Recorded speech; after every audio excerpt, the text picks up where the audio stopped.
Cardiomodulina y forman un complejo. Este complejo, ¿qué es lo que hace? Activa a qué? Activa a qué elemento de la miosina mediante la interacción de ATP, ¿sí? Se activa la molécula de miosina, el filamento de miosina, ¿sí? ¿Qué es lo que genera? Que la miosina haga el mismo mecanismo muy similar que en el músculo esquelético. ¿Y qué hacía la miosina con las cabecitas de miosina? Empezaba a jalar de los filamentos de actina, ¿sí? Para sobreponerlos y generar la conversión, ¿sí? En el músculo liso la conversión es más potente, más intensa, más prolongada que en el músculo esquelético, ¿sí? Y nosotros ya hemos visto por qué, porque algunos órganos, como el tubo digestivo, necesita que la conversión sea sostenida y prolongada. ¿Bien? Luego vamos a ver la imagen del mecanismo de relajación. Vamos a volver a la imagen del mecanismo de relajación. Entonces, jóvenes, acá, ¿qué se nos tiene que quedar claro? Es elemental el calcio para la conversión del músculo liso, elemental. ¿Sí? Ahora, hasta ahora hemos visto cómo se contrae el músculo liso.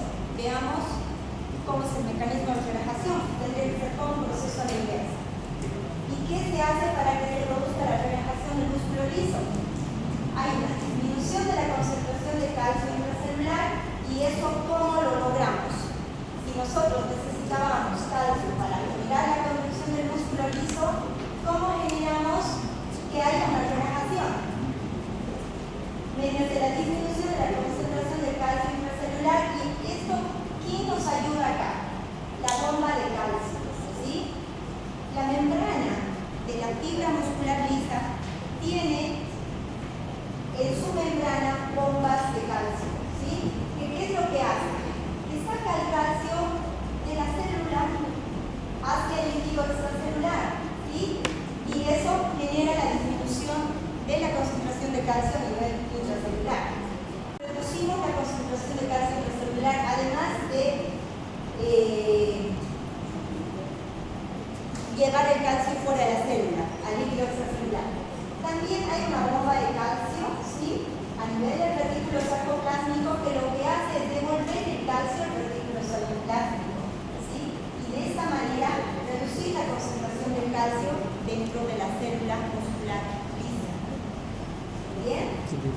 Y por un mecanismo de desfosforilación de la miosina, porque pasa miosina, y además porque ¿qué genera todo eso? Un cese de la interacción de actina y miosina y por tanto la relajación. O sea, ¿qué necesitamos en síntesis? Devolver el calcio, ¿sí? ¿Dónde lo devolvemos? Reducir la concentración de calcio dentro de la célula muscular lisa. ¿Y cómo logramos eso? Por dos mecanismos. Uno, o lo enviamos al líquido extracelular o lo devolvemos al retículo sarcoplásmico, que es uno de los organelos que tiene abundante cantidad de calcio, ¿sí? Entonces, nosotros volvamos a la imagen anterior y nos enfoquemos en la imagen del lado derecho. Entonces ahí podemos ver todo el mecanismo de inversa, ¿sí? Hay una disminución de la actividad de la ATPasa de miosina, ¿sí? Y por tanto empezamos a devolver calcio, tanto al retículo sarcoplástico como al líquido extracelular, para que se produzca la relajación del músculo liso. ¿Bien? Ahora, ¿cómo será el control de la contracción del músculo liso? ¿Recuerdan ustedes cómo funcionaba, cuál era el mecanismo de control del músculo esquelético? ¿Alguien me puede decir? recuerda algo? Yo sé que recuerda. ¿Recuerdan una neurona? ¿Sí? La neurona motora, la placa motora. Necesitábamos ese estímulo, ¿sí? Para que se produzca la conversión del músculo esquelético, ¿sí? ¿Y cómo creen que se produce la conversión del músculo liso? Veamos antes las diferencias, para que así nos acordemos, ¿no? El músculo esquelético, su control era voluntario. ¿Bien? Era por el sistema nervioso somático. Nosotros ya cuando veamos sistema nervioso central vamos a hablar de una serie de sistemas. Sistema somático, autónomo, ¿sí? Pero el control en el músculo esquelético era voluntario, ¿sí? ¿Qué otra cosa importante en el control de la conversión del músculo esquelético? Es que estaba inervado por neuronas motoras, ¿sí? Por neuronas motoras. Y tenían qué cosa, para que se recuerdan que las fibras musculares esqueléticas tenían que tener, ¿sí? La unión de la fibra muscular, nerviosa a la fibra muscular se llamaba unión neuromuscular. ¿Recuerdan? La placa motora.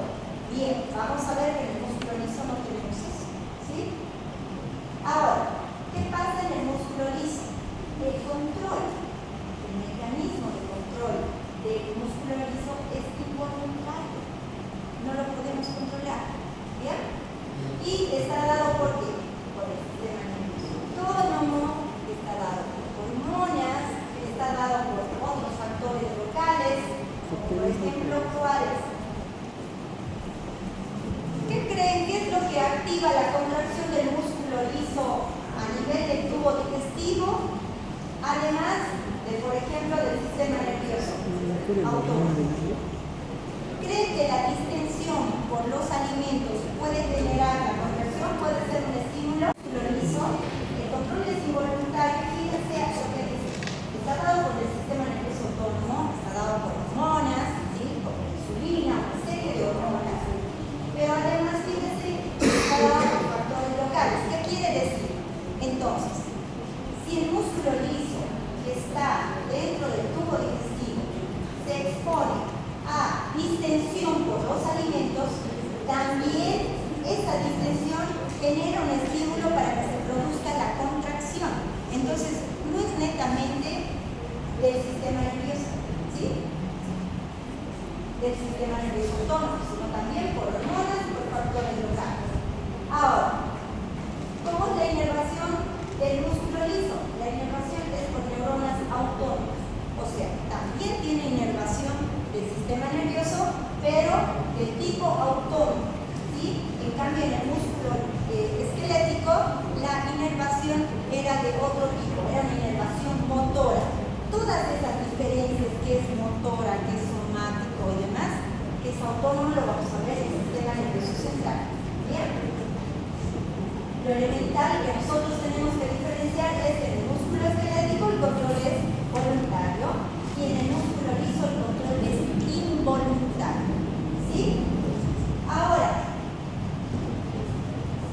en el músculo esquelético nosotros decíamos que la neurona, cuando se unía a la fibra muscular esquelética, generaba una unión que se llamaba unión neuromuscular o placa motora.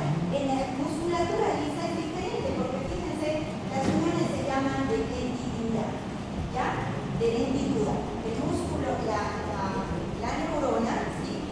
Inerva de manera más regular, ¿sí? Tiene muchas inervaciones hacia la fibra muscular lisa para que ésta pueda recibir el estímulo. Vamos a tener su imagen.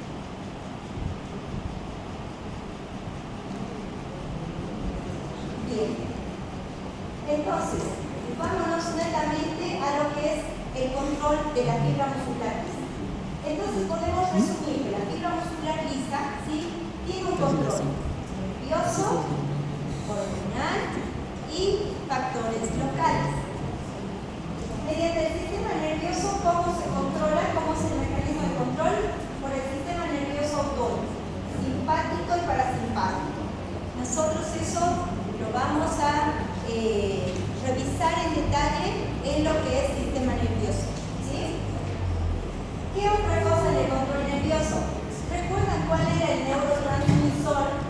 El neurotransmisor de la fibra muscular esquelética. Acetilcolina. Y aquí, en la fibra muscular lisa, ¿qué creen? ¿Cuál neurotransmisor es el elemental? ¿Habrá acetilcolina? ¿Sí? ¿Creen? Bien. Un neurotransmisor elemental en la fibra muscular lisa es la noradrenalina. Bien, la noradrenalina. Pero eso no quita a que también tengamos acetilcolina, ¿sí? Pero lo tenemos en menor cantidad. Entonces, en la fibra muscular esquelética o estriada, nuestro transmisor en abundancia es la acetilcolina. Acá no. Acá nuestro neurotransmisor más abundante es la noradrenalina, la presión del músculo liso del útero. ¿Qué hormonas creen? Oxitocina, ¿les suena el nombre? Oxitocina. ¿Sí? La oxitocina es la hormona que produce la conversión del músculo liso involuntario del útero. ¿Bien? ¿Qué otro ejemplo? La angiotensina 2, otra hormona. ¿Dónde se encontrará? La angiotensina 2 se encuentra en los vasos sanguíneos, ¿sí? Y produce la conversión de los vasos sanguíneos. ¿Bien? Que hemos dicho que los vasos sanguíneos, ¿qué tipo de músculo tenían? ¿Músculo liso o esquelético? Liso. Liso. Bien. Ahora, ¿cómo más es el control de la fibra muscular lisa? Por factores locales. ¿Sí? Las sustancias liberadas por las células endoteliales, como el óxido nitroso, ¿sí? Son los que producen, por ejemplo, relajación. El óxido nitroso a nivel de los vasos sanguíneos produce relajación muscular, ¿sí? Pero actúa sobre las fibras musculares lisas. ¿Bien? ¿Qué otros factores nos pueden generar o intervienen, en lo que es el control de la conversión del músculo liso? Creo que sí. Pensando, ¿se les puede venir a la mente el asma? El asma. Porque ustedes deben decir, pero yo qué necesidad tengo de saber qué característica tiene el músculo. Sí, necesitamos saber. Porque patologías como el asma es donde tenemos trastornos de la contracción del músculo liso, ¿sí? Y asmáticos hay muchos, ¿sí? Entonces vamos pensando en patologías como esa mientras vamos describiendo algunas características importantes. Ya vamos terminando un poco, ¿sí? Características especiales del músculo liso. Con todo lo que hemos visto, con la estructura celular. ¿Qué características especiales tendrá el músculo liso a diferencia del músculo esquelético?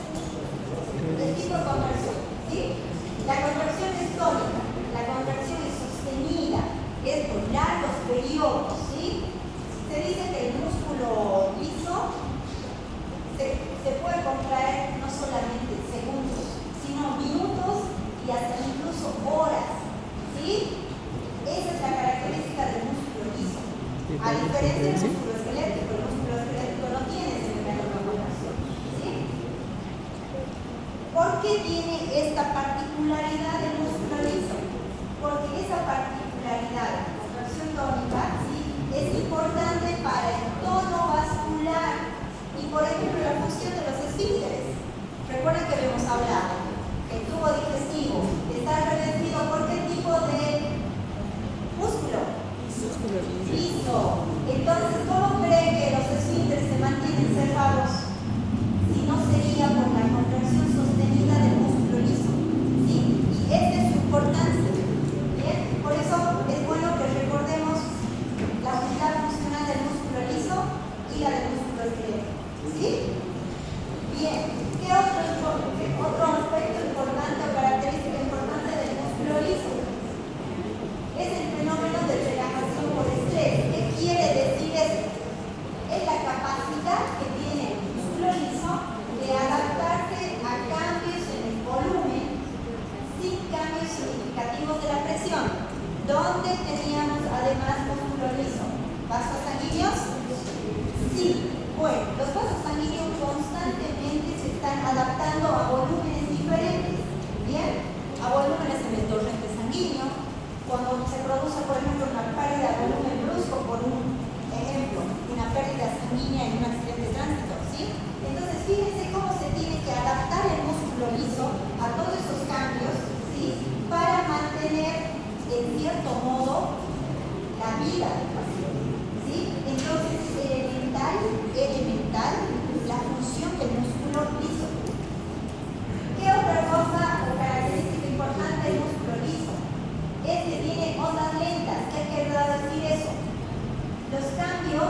¿sí? Son graduales en el potencial de membrana, ¿sí? Y esto que pueden desencadenar potenciales de acción. ¿Qué quiere decir? ¿Recuerdan cómo era el potencial de acción que habíamos visto en el músculo esquelético? ¿Cómo se producía el potencial de membrana? ¿Cómo se generaba? ¿Qué necesitaba? Necesitaba un cambio en la carga eléctrica, ¿sí? De la célula. Recuerdan que la célula tenía ¿qué elemento importante tiene dentro de la célula? Potasio o sodio en mayor cantidad. Potasio. Y a nivel extracelular, sodio. Eso es la normalidad y es lo que mantiene un potencial de membrana de reposo. ¿Y qué necesitábamos para que se genere el potencial de acción? Un cambio de esa carga eléctrica, ¿sí? Recuerden al potencial de membrana como una batería, ¿sí? Tiene un lado positivo y un lado negativo. Bien. Vámonos entonces, porque hemos venido hablando del capítulo de contracción del músculo liso, porque tenemos patologías importantes donde cuando tenemos una alteración en la contracción del músculo liso son significativas, ¿sí? Ejemplo de ellas, ¿qué tenemos ahí? ¿Qué patologías conocidas por todos? Una muy frecuente, que cada vez va en aumento, la hipertensión arterial, ¿sí? Recuerden, todos los vasos sanguíneos están revestidos por fibra muscular lisa, ¿sí? Involuntaria, y que por tanto, cuando tiene alguna alteración, tenemos patologías como la hipertensión arterial, ¿sí? ¿Qué es lo que pasará en la hipertensión arterial? ¿Qué se les viene a la mente? ¿Qué se les viene a la mente? ¿Qué le pasará al músculo liso en la hipertensión arterial? ¿Se mantendrá relajado todo el tiempo o a la inversa se mantendrá contraído? Contraído, ¿sí? Se mantiene contraído por largos periodos de tiempo, lo que genera la hipertensión arterial. ¿Bien? Ustedes van a tener luego en medicina interna todo un desarrollo de hipertensión arterial. Acá tratemos de ver sobre todo la aplicación clínica en lo que estamos viendo. ¿Sí? Ay, se vuelve solo, ¿no? Bien, ¿qué otra patología? Habíamos ido hablando. En la vía respiratoria. El asma. ¿Y qué creen que le pasa a la musculatura lisa bronquial del sistema respiratorio? En el asma se mantendrá relajada todo el tiempo en el asma o a la inversa se mantendrá contraída. Contraída, por eso el paciente asmático, ¿cómo respira? ¿Quién ha escuchado a un paciente asmático? ¿Tienen a alguien en la casa? ¿Cómo respira? Agitado, bien, excelente. ¿Cómo más? ¿Le escucharán un ruidito? ¿Qué se llama eso? Sibilancias. A ver. Es como que silbaría. Cuando han visto cuando un bronquio se hace más pequeñito, al aire le cuesta pasar, y eso es lo que genera un silbido, ¿sí? Se produce un broncoespasmo del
necesitaremos para que se revierta eso?